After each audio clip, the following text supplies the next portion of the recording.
Welcome to TL Yarn Crafts TV. I'm Tony, your host, and today we'll be learning the absolute basics of Tunisian crochet. For this tutorial on the absolute basics of Tunisian crochet, we're going to break it down into several parts. We're going to start with just some general need-to-knows about Tunisian crochet, then we'll move into the tools, working a foundation row, a return pass, working the Tunisian simple stitch, and then binding off. So to start, what you'll notice about Tunisian crochet, this is the Tunisian simple stitch, just a swatch that I worked up, is that it kind of looks a little bit like knit. But the nice thing about it is crochet, so there's not kind of a whole nother technique that you need to learn to achieve this look. Another nice thing about Tunisian crochet is I'm pretty sure there's like over 400 different stitches and stitch combinations that you can work with this.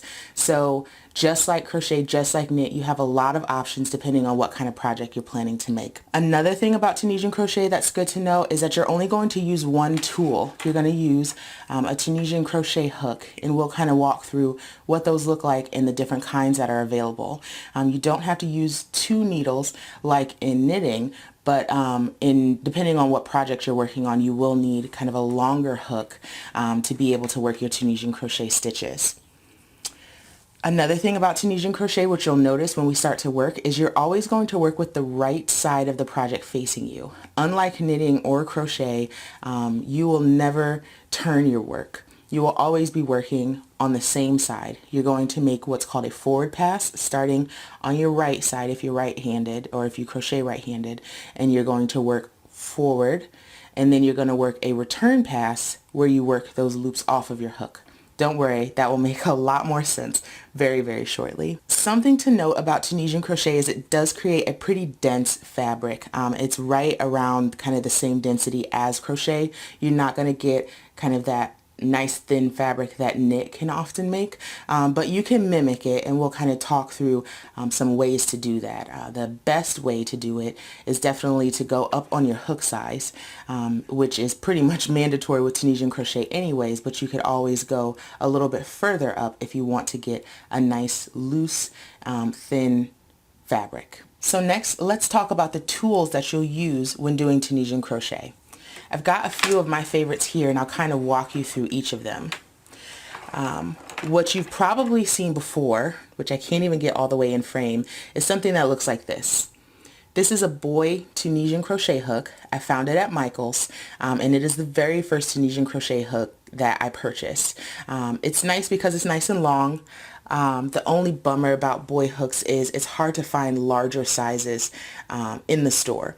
And the issue that you come across when you can't find larger sizes is that with Tunisian crochet it tends to curl, and to beat the curl you want to go up probably 1 or 2 millimeters on your hook size. So with something like this, this is a K hook, a 6.5 millimeter, you probably wouldn't want to use anything heavier than probably a DK weight yarn if you're going to Tunisian crochet with this, because it's going to curl depending on the pattern that you use.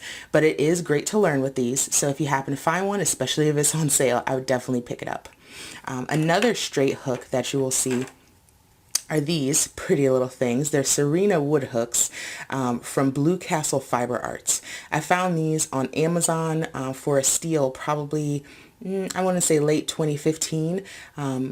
As of shooting this video, these are currently sold out. They're not available on their website or on Amazon anymore, but it's worth keeping an eye out for them. They are probably my favorite straight hooks. They come in lots and lots of sizes, and I got all the sizes that I could find. So that's another straight hook that you can use. Depending on how big your project is, you might want to work with a hook with a cable. You notice cables a lot when you're working in knitting. With Tunisian crochet, as you'll see, you gather stitches on your hook, and depending on how long your hook is and depending on how big your project is, you might want to get a little bit more length.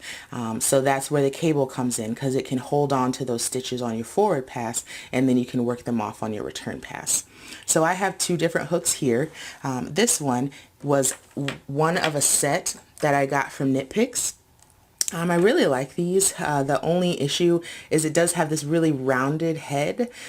Depending on which stitch you're working, it can be a little hard to pick up your stitches on this, but once you get the hang of it, it's fine. The hooks, the cables are removable, so you would just unscrew this here and unscrew the tip, and you can put a longer cable or a shorter cable on those, or just use this as a normal crochet hook if you'd like. So my babies right here, these are the Addy Clicks. I got these as part of the Ultimate Tunisian Crochet Hook Set that came from loveknitting.com. The nice thing about these is they're metal. There's a couple in the set that are plastic, but they're still fantastic. And the cord is very, very flexible. And then it comes with what they call the heart stopper at the end, and that's just cute, so we'll take it. So depending on how serious you want to get with your projects, hook sets can get a bit expensive, so it's definitely an investment if you want to go with the set from Knit Picks or the set from Addy. I will have videos on my reviews of both of these hook sets coming up soon. So those are your tools. Take your pick, grab some yarn, and let's get started. Now we're going to gather our materials. What I've decided to use today is a normal 6-inch crochet hook. This is just a wooden Deborah Norville hook that I found at Joann's not too long ago. I'm going to use that for the sake of this tutorial because we're going to be making a pretty short swatch. And then for my yarn, I've chosen Color Wheel by Loops and Threads. I found this at Michael's. Very pretty worsted weight yarn. It calls for a 5mm crochet hook. I've played around with a swatch with this hook and yarn combination already, so I know that this is going to be perfect for what we're doing today. So to start your project, you're going to create a slip knot. I'm going to make them how I like to make them. I'm going to hold the long tail in my left hand, shorter tail in my right, flip them over each other, around and through. Make your slip knot however you prefer. Put that on your hook and tighten it up good. So for this tutorial, we're going to start with just 13 chains on our hook. If you've never done this before, go ahead and follow along with me. Hold your yarn however is most comfortable for you. We're going to yarn over our hook and pull through the loop. Yarn over, pull through, yarn over, and pull through. We're going to do that 13 total times.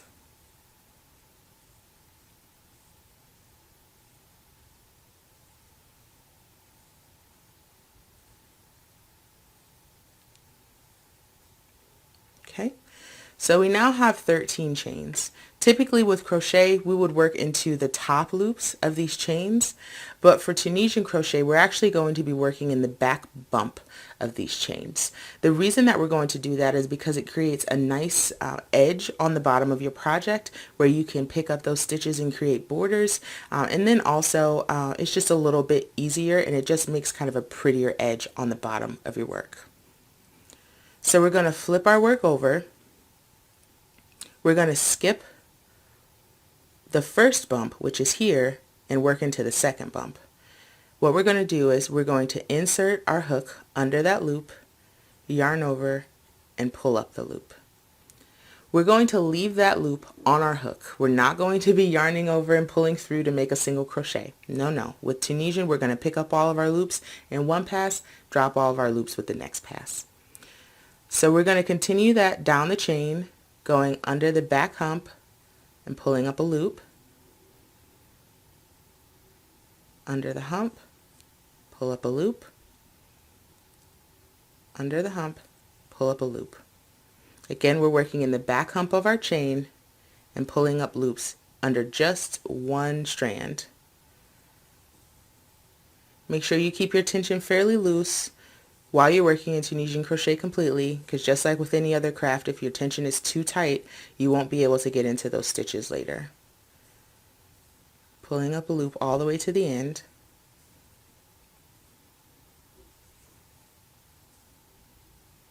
When you get to the end of your chain, you should have the same number of loops on your hook as you did in your beginning chain. So let's count through and make sure I did this properly. 1, 2, 3, 4, 5, 6, 7, 8, 9, 10, 11, 12, and 13. Perfect. What you'll notice is when we first started, there was technically already a loop on our hook. So we actually only pulled up 12 loops. That first loop that's always on your hook does count as a stitch. So remember that as you're continuing through your projects. So we've now begun our foundation row. We've completed what's called the forward pass of our foundation row. We've gathered all of the loops on our hook, and now we're ready to work them off the hook or complete our return pass. So the way that you'll do that is you will grab your yarn, and for the first loop on your hook for the return pass, you're going to yarn over and pull through just that one loop. That creates a chain, and what it does is it brings your work up to kind of the next level. Just like you would chain at the end of a row with regular crochet, you're going to chain at the end of the row in Tunisian crochet for most stitches. So now to complete the return pass and work off all the loops on our hook, we're going to yarn over and pull through 2 loops. Yarn over, pull through 2 loops, all the way down your project. Yarn over, pull through 2, and you'll notice, of course, you're getting 1 less loop on your hook each time. Yarning over, pull through 2, all the way down. Try to keep even tension so all of your loops are the same size. Yarn over, pull through 2, yarn over, and pull through 2. And you've created a return pass. So now your foundation row is complete. This is typically how most Tunisian crochet projects start. Regardless of which stitch you'll ultimately use, you'll create a foundation row that looks just like this. And this foundation row can, of course, be worked over any number of stitches, no matter the size of your project. What will dictate that is the stitch pattern you'll ultimately use. To begin the forward pass for the Tunisian simple stitch, we're going to work with kind of the anatomy of the stitch first, so you understand where your hook is actually supposed to go. So the loop on your hook, like I said, is actually your first stitch on your forward pass, and it is part of this stitch here. This vertical bar is your first stitch from the previous row. So since we've already worked our first stitch, that loop is on the hook, we are actually going to insert our hook under the next vertical bar. So this one was our first, and this one is our second. We're going to insert our loop under that bar, yarn over, and pull up a loop. We now have 2 loops on our hook, and 2 stitches are worked on the forward pass. We're going to continue that process all the way down our project. Insert under the vertical bar, yarn over, pull up a loop. Insert, yarn over, pull up a loop. Insert, yarn over, pull up a loop. We're going to continue that down, like I said, all the way to the end of our project. When we get to the end, we should have the same number of loops as when we started. If you ever aren't sure, you can always count your loops. Insert, yarn over, and pull up. Insert, yarn over, and pull up. So our project started with 13 loops. We now have 12. The reason I wanted to pause here is because I wanted to bring your attention to kind of where you're supposed to insert your hook on that last loop. All of our others were pretty obvious. That vertical bar is right in front of you. For the last loop on your forward pass, you're actually going to want to take the end here and kind of rotate it towards you, because these 2 loops here, this one and this one, are where we're going to work. We're going to actually insert our hook under both of those loops. So we've got both of those loops on our hook, unlike our previous passes where we were only pulling up one loop there. We're going to be working under both of these loops for our last stitch. A lot of the reason that we do that is, again, just like with our foundation row, this is going to create a nice neat edge on your project. So we're going to yarn over like normal and pull up that loop. So now we have 13 loops on our hook, and we're going to complete our return pass. Our return pass looks exactly like the return pass did on our foundation row. We're going to yarn over chain 1, and then yarn over and pull through 2 all the way back to the beginning. Yarn over, pull through 2. Pull through 2 all the way back to the beginning. Yarning over, pulling through 2 loops on your hook.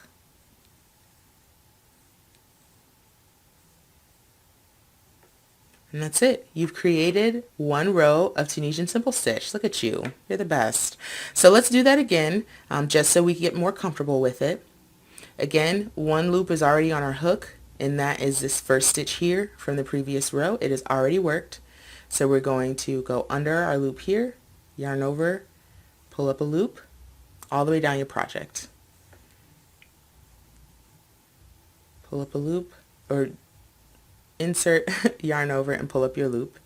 Insert under the vertical bar, yarn over and pull up a loop. Continue that all the way down your project. Under the vertical bar, yarn over, pull up a loop. Make sure you're keeping an eye on your tension. You want your full project to have the same tension at the beginning of your row as it does at the end. So we're back at the end of our forward pass. We're going to rotate that last stitch towards us, rotate the end of the work towards us, and you can kind of see a little V right there. Those are the 2 loops that we're working under, the ones that are right there at the top. So we're going to insert our hook under those 2 loops, yarn over, and pull up that loop. So we now have 13 stitches on our hook again, and we're going to complete the return pass as we always have. Yarn over, pull through 1, and then we're going to yarn over and pull through 2 all the way to the end of our work. Yarning over, pulling through 2. Yarn over, pull through 2, pull through 2, all the way down, keeping consistent tension and making sure we're only going through 2 loops.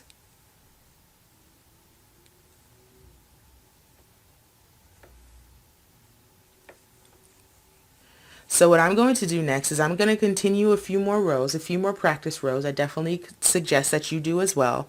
I'm going to work up a little bit more of my swatch, and then we are going to bind off and finish off our swatch. So to do our slip stitch bind off, we're going to of course work into our vertical bars as we have been doing the whole time. We're going to skip the first one and work into the second one. This row will look a little bit different because there will only be a forward pass. There will not be a return pass. So we're going to go under our vertical bar, yarn over, and we're going to pull through both loops on our hook. Okay? Under the next vertical bar, yarn over, pull through both loops. And you're going to continue that all the way to the end. So this part feels a lot like crocheted slip stitch. This is exactly how you would do it in crochet. We're just working under our vertical bars to complete the stitches, and you'll notice as we go through, those live stitches now have the slip stitches behind them, and you have a nice clean edge. Yarn over, pull through 2, yarn over, pulling through both. Make sure you catch every single one of your stitches. You're also going to turn that work and work under those last 2 vertical bars at the end and slip stitch. At this point, we'll cut our yarn, pull that loop up nice and high and out of our project, and we are done. You've completed a full Tunisian crochet swatch. Look at you, you're fantastic. And you can, of course, play around with that to create other projects. I love making scarves. You can make baby blankets, have a lot of fun, play around with color if that's something that you're ready to do. And basically, the world is your oyster at this point. I would definitely encourage you to play around with making another swatch, try different colors, different size hooks, different lengths. What you'll notice when you finish your project is you are getting a little bit of curl here. That is the bane of every Tunisian crocheter's existence. The curl comes from the just general desire for this project to pull up from the back. Since we're working only in the vertical bars, it's pulling the stitches forward, and that's why you have curl at the bottom. The easiest way to get rid of that is to steam block or wet block your project. You can search for that on YouTube if that's something that you're interested in doing. You can also avoid that by going up on your hook size if you want to. It's going to give you a much looser fabric though, or you can go down, of course, on your yarn size. So you can deal with the curl. It's not the end of the world. You just have to do a little bit more work. So that's all for today's video. Thank you so much for joining me, and congratulations on learning the absolute basics of Tunisian crochet.